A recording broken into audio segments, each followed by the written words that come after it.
Go ahead. Okay, my name is Dan Young. This is Kelly Castillo. We've been involved in the Holloway disappearance from Beth personally since '05. She asked us to come over. Nobody knows of us. We've been over here for the 4th time. The truth has to come out now. What she has said from the beginning isn't so. We have everything to back it up. She knows we're here. She knows that we're going to tell the truth. Finally, once and for all, we've been involved with everybody on this case, everybody we personally know. We have a letter here from her in '05 that Beth has second thoughts about what she wants us to do now in terms of who to call. This is back in December of '05. She does not want us to call Helen Louise right away. She says, Dan and Kelly, let me give you a number to the FBI. Here's my cell phone. We have letter after letter. The timeline that she talked about was very important with Iran and everybody. Beth knows that Natalee was not coming home. Beth talked to Natalee. Natalee was alive weeks later after Iran. Beth knows this.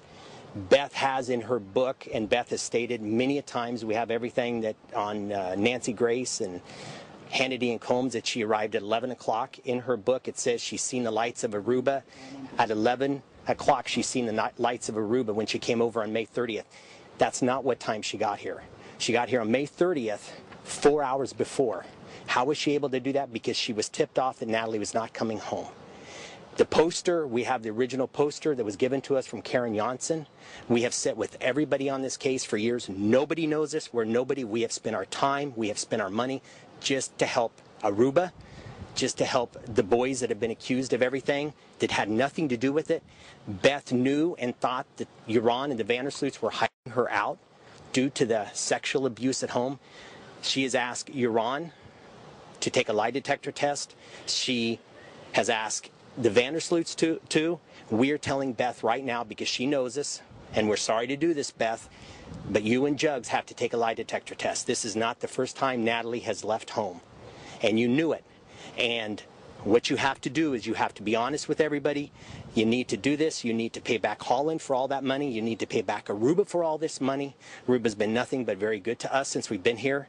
We're not here to be mean to you or anything. The truth has to come out now. You're on Oprah today, and your timeline in the book, we have every document. We have letters. I have a tape-recorded conversation, Beth, and you knew when I tape-recorded you, and you said, I don't care. It was a year and a half ago.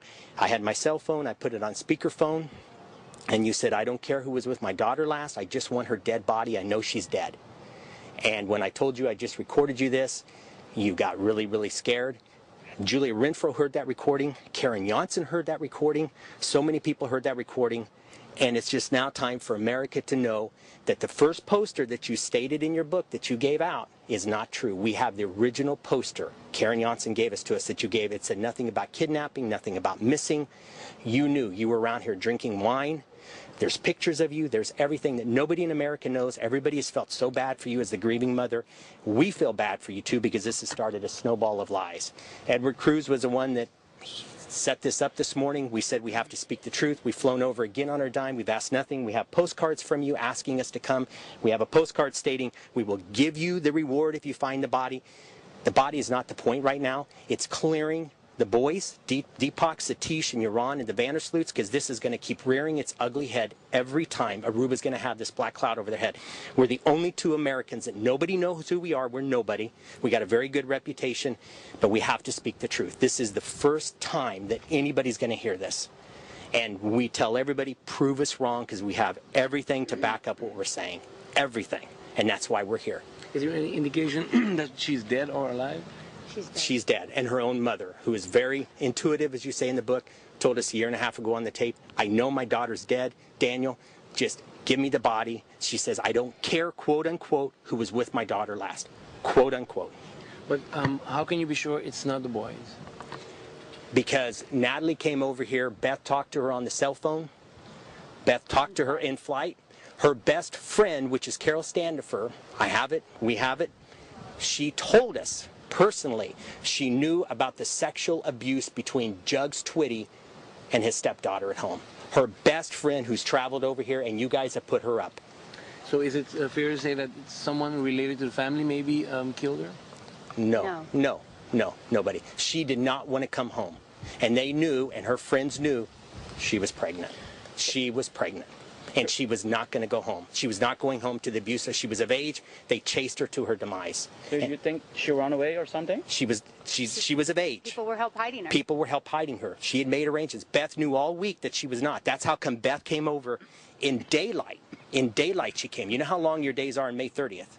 She came over. Why did she lie about the timeline? And on the reason that she came over, this is original thing that we have. We're not going to say how we got it. We have an original document. In your book, you said you contacted the embassy. You're driving 120 miles an hour. You knew your daughter was kidnapped. You knew she was missing. You got there at 11 o'clock. Why did you lie from the very beginning and build this foundation on lies? She got here at 7:45. 7:45. How did that happen? She already knew her daughter was not coming home. Why did she send home all those girls and did not keep them here? Why would you do that? We're parents. Why would you do that? You'd say, you keep those girls here, was in a room. No, send them home. Things do not add up here. And when you read the book and you see in all the timeline we have, nothing adds up. And she knows we're going to do this. She knows it and she's scared to death. But she also said she was kidnapped and writes in the book when she found her passport, she knew she was on the island. She knew she was on the island. She knew she ran away. She spoke to her when she was here. Jug spoke to her when she was here. And how does she know that Natalee's dead? I guess you want to say mother's instinct. She said she's got a strong instinct. She told us on the tape when Karen Janssen, we said in Karen Janssen, I hit the play button, and other people have heard the tape. I hit the play button, and Beth says, quote unquote, I don't care who was with my daughter last, Daniel. I just want her dead body. I know she's dead. And she said it just, and I said, Beth, this is the first time I have a little cassette recorder. I put my cell phone on, and I recorded her. And I says, I got to go. You just showed me everything. And she called me back. She said, I don't know what I say sometimes. I played it for Karen Janssen. Karen Janssen said, that makes sense.